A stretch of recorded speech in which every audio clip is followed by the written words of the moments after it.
జీవితంలో సక్సెస్ఫుల్గానే బతకాలి అనే రూల్ లేదు. అన్సక్సెస్ఫుల్గా కూడా మీరు బతకచ్చు. It's not a big deal. అసలు సక్సెస్ అంటే ఏంటి? పెద్ద ఉద్యోగమా, పెద్ద ఇల్లా, ఖరీదైన కారా? ఇవన్నీ సంపాదించి కూడా కుళ్ళు ఏడుస్తున్న వాళ్ళు చాలామంది ఉన్నారు.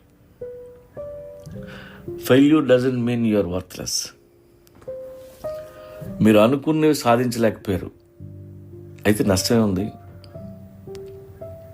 ఎన్నో కలలు కన్నాం, అవ్వలేదు, నష్టమే ఉంది.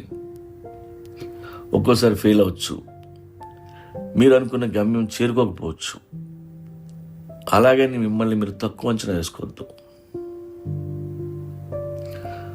ఒకప్పుడు వ్యాన్ గాగ్, టెస్లా, కాఫ్కా వీళ్ళంతా